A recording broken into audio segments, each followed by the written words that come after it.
आज की कहानी है चुगलखोर चंदू को मिला कर्मों का फल। चंदू खरगोश में एक बुरी आदत थी।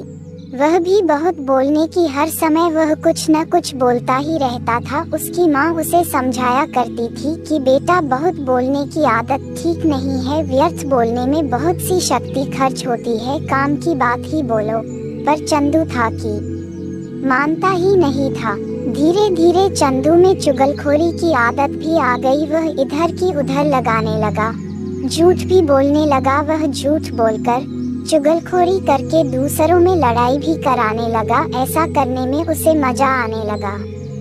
चंदू रोज ही कुछ न कुछ शरारत करने लगा। एक दिन उसने देखा कि मीनू बत्तख अपनी चोंच में खाना दबाए चली आ रही है। मीनू ये खाना अपने बच्चों के लिए ले जा रही थी। खाना देखकर चंदू को भी भूख लगने लगी। वह सोचने लगा कि वैसे तो मीनू कुछ देगी नहीं, इसलिए उसके पास पहुंच गया और बोला, नमस्ते मीनू मौसी। नमस्ते बेटा, खुश रहो, मीनू कहने लगी।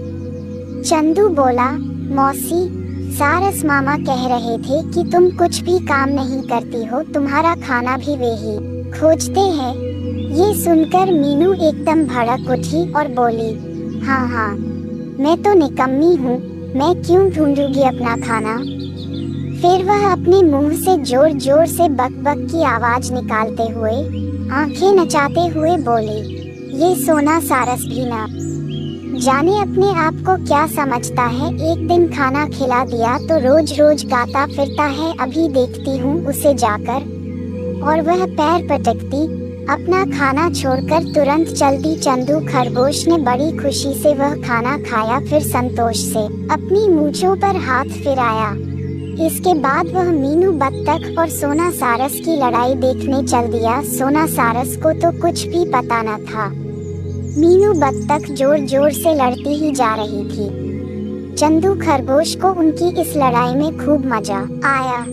ऐसी अनेक तरह की लड़ाइयाँ कराना चंदू के लिए बड़ी मामूली सी बात थी। उसकी माँ उसे हमेशा समझाती थी, चंदू, तुम जैसा काम करोगे वैसा ही तुम्हें फल मिलेगा।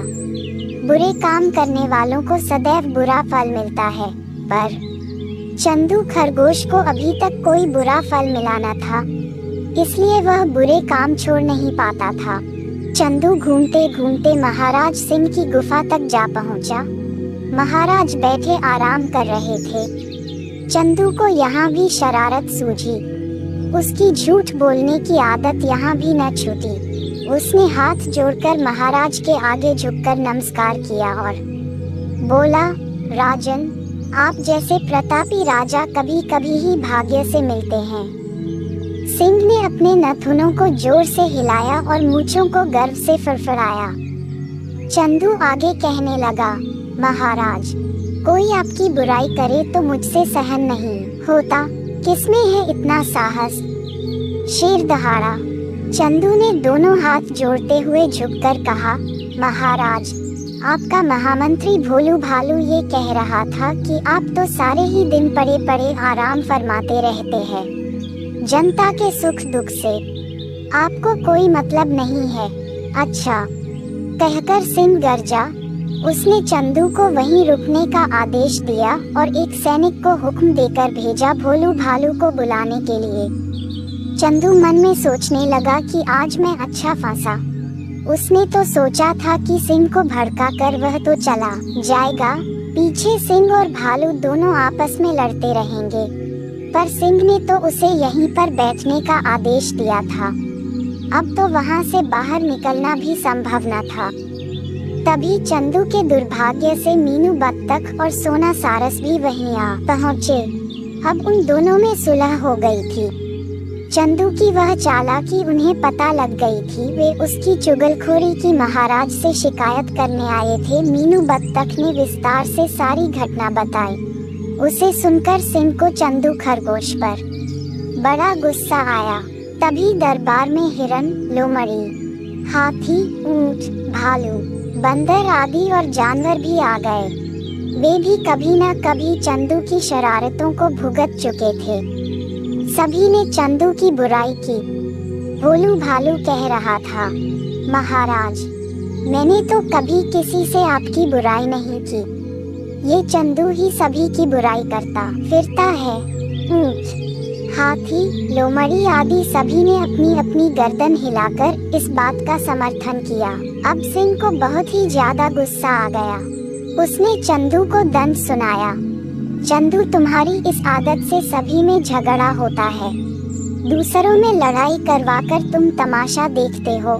मुझे तुम पर गुस्सा तो इतना आ रहा है कि तुम्हें फांसी पर चढ़ा दूं, पर अभी ऐसा नहीं होगा। एक बार तुम्हें संभलने का मौका दिया जाएगा। मैं सैनिकों को आदेश देता हूँ कि तुम्हारी पूंछ और मूंछों को काट लें। सिंह के सैनिकों ने आगे बढ़कर ऐसा ही कर दिया। मीनू बत्तख बोली, कितना ही समझाया था इस चंदू को, पर यह अपनी चुगलखोरी और झूठ बोलने की आदत छोड़ता ही न था। आखिर में इसे इसका दंड तो मिल गया। अब यह अपनी सब गलत आदतें छोड़ देगा। सोना सारस कर रहा था, बुरे काम का फल निश्चित ही मिलता है। आज नहीं तो कल वह भुगतना पड़ता है। न तो कोई प्राणी किसी का बुरा सोचे और न किसी का बुरा करें। हमेशा सबका भला सोचे और भला करें, इसी में बुद्धिमानी है, भोलू भालू ने कहा। चंदू खरगोश का सिर शर्म से झुक गया था। कटी पूंछ और कटी मूंछों को लेकर माँ के सामने वह दहाड़े मारकर रो पड़ा। माँ सिर पर हाथ फिराती हुई बोली, बेटा, जो हुआ है उसे भूल जाओ। मूंछ और पूंछ तो दोबारा आ जाएंगी। अब तुम अच्छा बनने की कोशिश करो। हाँ माँ। ऐसा कहकर चंदू अपनी माँ से चिपटकर बिलख पड़ा। कहानी की सीख, हमेशा बड़ों की बात माननी चाहिए। वे हमेशा हमारा भला ही चाहते हैं। दूसरा, हमें कभी भी किसी की चुगली नहीं करनी चाहिए। अगर आपको मेरी कहानी पसंद आई है तो मेरे चैनल RS स्टोरी को लाइक करिए, सब्सक्राइब करिए और बेल आइकन में क्लिक करिए। धन्यवाद।